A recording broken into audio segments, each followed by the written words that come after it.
কোশ্চেনটায় বলা আছে 15টি বল 540 টাকায় বিক্রি করায় 3টি বলের ক্রয় মূল্য ক্ষতি হয়, তাহলে একটি বলের ক্রয় মূল্য কত? খুব সহজ একটা অঙ্ক। কিভাবে করব দেখো। বলা আছে 15টি বল 540 টাকায় বিক্রি করেছে, তাহলে আমি 15টি বলের ক্রয় মূল্য জানি না। সাপোজ আমি ধরে নিলাম একটি বলের ক্রয় মূল্য, আমি ধরে নিচ্ছি যে একটি, লিখেই দিচ্ছি, একটি বলের ক্রয় মূল্য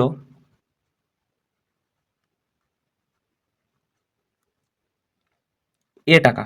ওকে,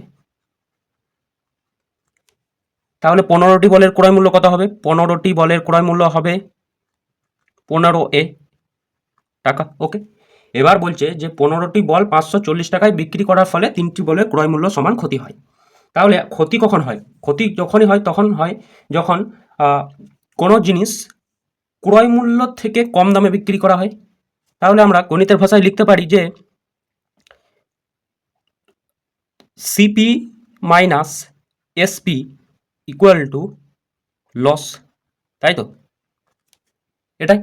তাহলে সিপি 15টি বলের সিপি কত বা ক্রয় মূল্য কত হয়েছে আমার? 15 আর বিক্রি করেছে কত? 540, এটা বলাই আছে। তাহলে এখানে লস কত হয়েছে? লস হয়েছে 3টি বলের ক্রয় মূল্য। একটি বলের ক্রয় মূল্য হচ্ছে টাকা, তাহলে 3টি বলের ক্রয় মূল্য 3 টাকা। ক্লিয়ার? তাহলে এবার এপাশ 3 টাকে এপাশে আনলে হয় 12 আর 540কে ওপারে নিয়ে গেলে এটা।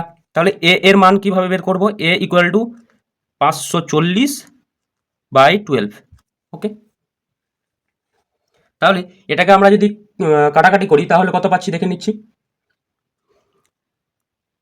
আচ্ছা, এটাকে 2 দিয়ে কাটছি, 6, আর এর 0টাকে কাটলাম 5। ওকে, তাহলে এটা হয়ে গেল 9, তাহলে সমান হয়ে যাচ্ছে 45। তাহলে একটি বলের ক্রয় মূল্য হচ্ছে আমার 45।